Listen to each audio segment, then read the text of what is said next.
Hey, I just finished another session with my psychologist. I think it's my 11th or something, and it never ceases to amaze me how much I still have to talk about after all of these sessions. And I have a lot of emotions to work through and figure out, and I feel like I'm progressing through those emotions, so there's never a lack of something to talk about or to work through. Today I gave an update of how my last 2 weeks was, which was very intense actually. The kids were at home for their 2 week holiday, sport fairing, and we were mostly at home. So, and my husband was super busy getting ready for a thing for work. So the intensity with the kids for the last 2 weeks was quite high.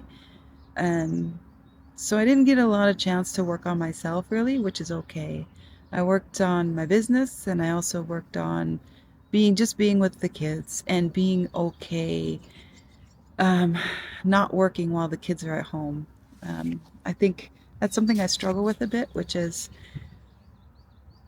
not the best. I mean, I try to give myself grace, and understand that work has its place, but the kids are only home for so long, and they're getting older and they're growing up and their needs are changing and they need me less, and I need to recognize that it's important to just relax and spend time with them doing the things that they also want to do. um, so I didn't work as much the last 2 weeks, and now I'm feeling like on edge because I didn't, but it's okay. But then I talked about something that has been weighing on me a bit, and it's a little bit more existential. As I introduced it to her, I struggle with this concept of why this is happening to me now. Why didn't these feelings arrive a, a year ago, or 5 years ago, or why even at all? And and what is behind all of that? This seemingly switch, over the last couple of years, where I have been in survival mode, making decisions to survive and thrive, with very little to no regard of who I really am. And then all of a sudden, I have this fucking epiphany that, oh, now I need to be who I need to be. That's not fair. Um, and is that survive and thrive mode that I was in for so long? I just want to know what's real. Like, who's making the decisions inside of me? Is it me? Is it. So it comes really down to that existential question of what is agency? Who has agency, um, over me? And who is making the decisions in that survive and thrive life? With disregard for what I'm really interested in, and and just striving mostly for that external validation, that need to prove myself, that need to, be somebody that maybe I'm really not. I don't know. So I struggled with that a bit, and I talked with her about it, and she just did this exercise with me, and it was really, really amazing because I was feeling now sort of sad and angry and confused about who I really am, and how does that translate to who I really am now?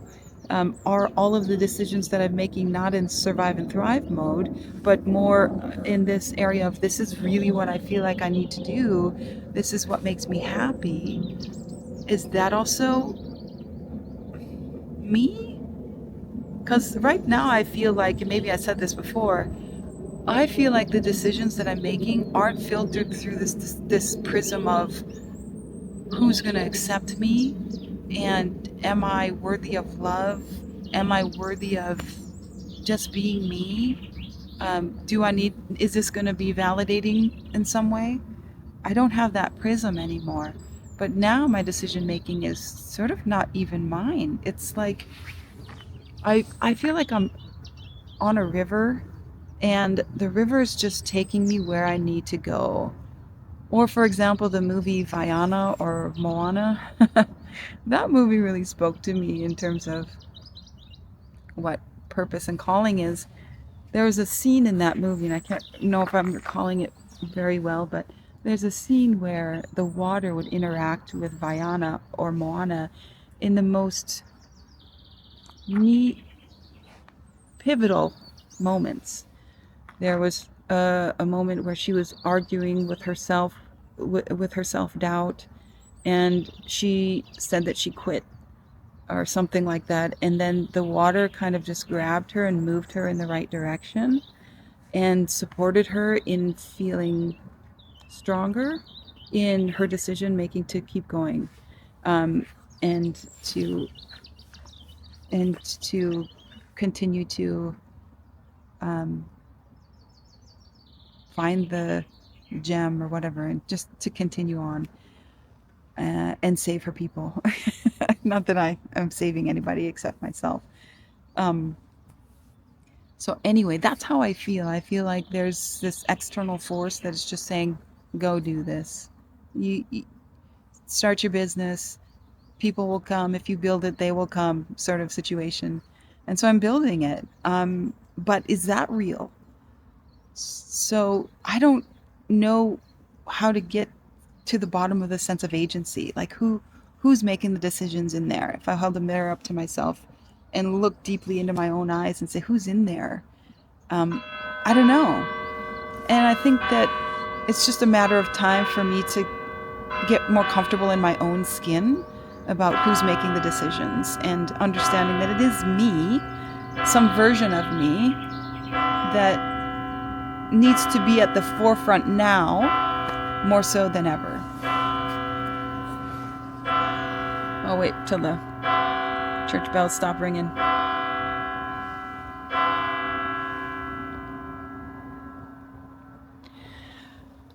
So I brought this up to my psychologist, and in that respect, and she said, let's just do a little exercise. And the exercises that she does with me is amazing. I talked about a few of them in a previous video. You can go check those out, that were so helpful.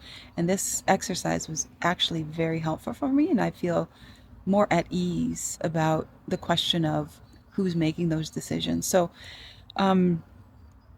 what she did is we gave a name to that part of me that was driving my decision making for so much of my life. More bells. Hold on.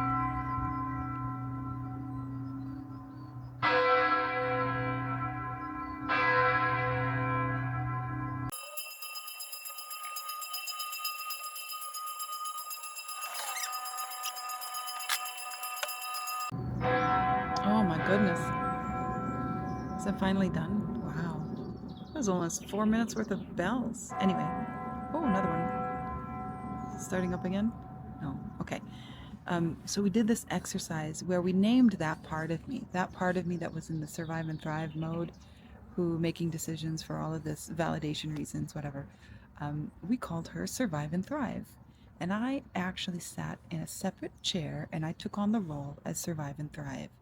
And the psychologist asked me questions. I don't know what the name of this exercise was. And it was so helpful. So I took on the role as Survive and Thrive, and she was asking me questions. She said, "Hello, Survive and Thrive. How are you?" And it's really scary about how easily I locked into who I was as Survive and Thrive. And she asked me, so tell me your name and why are you here?" And I just went after it. I just said, and I wasn't even crying anymore. Before I was like bawling because I was the other part of me. I was Rochelle, but now I'm sitting in a different chair. I have a different name. My name is Survive and Thrive. Tell me who you are and why you're here. And I said, my name is Survive and Thrive, and I'm here to protect Rochelle. And it's just so nonchalantly, and it's so wild how easily I got into that mode. I don't want to say character because it's still a part of me. So I was into that mode. So what was your purpose, Survive and Thrive? And I said, well, my purpose is to protect her. And she said, she asked the therapist asked me, so how did you help? How did you protect her? And I said, well, I protected her by making sure that her feelings wouldn't get hurt and that she would do things that would make her accepted by other people. And I did that by suppressing her emotions, suppressing her fear, suppressing her self-doubt, suppressing her other emotions that would cause her to feel less than. And I um, supported her in the ways that she needed support. So I told her that she needs to get good at something. She needs to survive and thrive by getting good at something. So when I realized that she was kind of good at sports, I ran with it. I told her, get good at this shit. You will be able to, and this is what I literally told her when she was 11, 12 years old. I said, if you can get good at this, you can redeem your family's name. You can remove the stigma attached to the Greenberg name, which is my maiden name. I literally said that to her, and she went for it. She trusted me, and so that's what we did for the better part of the next 10 years. She did that in graduate. She did that in high school. She did that in college, and then when there was no more basketball or no more sports for her to compete in and to become this persona through, um, and she got really good at it. And the the psychologist said, "Well, were you good at your job?" I said, "Yeah, I was good at my job." She did a great fucking job doing that stuff. And um, and and remember, I'm still survive and thrive part of me, not character, but persona, I guess. And I realized that once she didn't, because you couldn't go higher in basketball. I mean, she was great for the level she was, but she wasn't amazing, and there was no career prospects for her after that. So then it sort of ended. Our run there ended. But then I thought, let's do something else that she's good at. She's good at science. Let's do science. So then um, she got super depressed when she was finishing her basketball career. And then I pulled her out of depression by saying, let's do science and let's get the fuck out of here. So we moved away from North Dakota and we moved to Florida, where she could be whoever she wanted to be. She could start a new life. She could be successful in ways that she wasn't before. And there's no limitations for her to her ability to do science there because, well, she likes the outdoors, so let's do a little bit outdoors. So she worked as a scientist outdoors in biology, and uh, and that's what she did for the next 20 years. She just survived and thrived. And now I don't know what's going on. I think that there are no threats in her life anymore. I think something biologically switched where she started to think about what her purpose in life is rather than just to survive. Um, and I think that, she might not need me anymore. And I think that's why she's going through this a little bit of a crisis of identity situation. Um, and then the psychologist asked a few more questions, and um, I was just stone cold survive and thrive, which scared me a bit. And I broke character a bit. And I told my psychologist, I said, I'm a little bit scared about how easy it was for me to say those things. Um, so cold heartedly a little bit. And then she said, well, why don't you get back into character and I'll ask you a few more questions. And so I did. And she said, so do you think that you did those um, to be a mean part of her? Do you think, why did you do those things? And she said, well, I said, as my person at that, as that part of me, I said, I was only trying to help. And that's the part that gets me because it's not a bad thing. And that's the thing I struggle with a bit. Was that bad? And maybe some of you are like, what are you talking about? Like, that's not bad. Survive and thrive can be good. And of course it can be good. But I'm experiencing something that I just need to work through, and that's okay. So so, so then Survive and Thrive said, no, it wasn't malicious. It was intentionally to help her. And there were other questions like, when did you arrive? And I arose when she was young, when she heard a lot of fighting in the household between the parents. I arrived I arrived small but grew and grew over time. And I think when I came full force is when she started to see the physical fighting between her parents and how her father beat her mother. And then I just got stronger and stronger from there. And and that was scary. Um, but to understand that part of me in that way was so weird, because I can say those things, but once you take on that as a, I don't want to say personality, because I don't have multiple personalities disorder. I don't have things like that.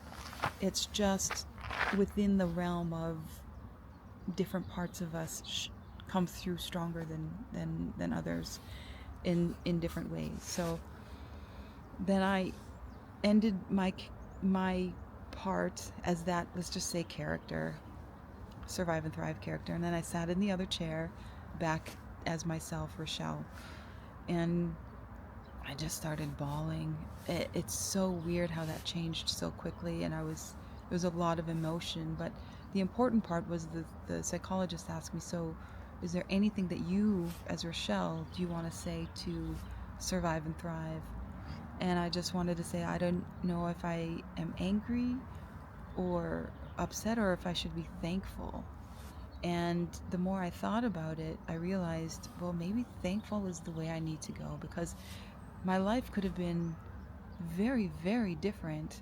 Some people turn to drugs, some people turn to different, have different kinds of addiction, and that can be detrimental to your health. And I suppose I have to take a position of a thank you. A thank you for being there for me, survive and thrive. And maybe I'll talk to you now, survive and thrive again. Thank you for being there for me. And I appreciate everything that you did for me, but I don't need you anymore. I don't need you as much as I did anymore. I don't have any threats in my life. I don't have anything to prove to anybody anymore. And I don't want you to go away completely, because I think you're a good part of me. You just don't need to be so prominent all the time, because when you were, it was so exhausting. My nervous system was always scanning. Who is going to be the person that can do things for me, as opposed to what can I do for this friend. So I don't need you as much. So I'll call on you when I need you, and I appreciate the relationship that we have, but I'm gonna kind of go in another direction. From here on out, I'm gonna let my personality shine, and my true interests come through. And my true interests are nature, and bringing nature and the peace that it can bring to people, individuals, as it has for me on this beautiful sunny day, for example. So anyway, that's what happened today, and I'm very thankful for that. And again, reach out to somebody if you are struggling with your emotions, and you need to talk to somebody. It's so helpful, and I wish I would have done it years ago, even though I don't know that it would have been the same results before as it is now, because I don't know if I would have been ready to say all of these things and admit all of these things, but I am now. And it's never too late. All right, thanks guys, get outside, we'll talk to you next time.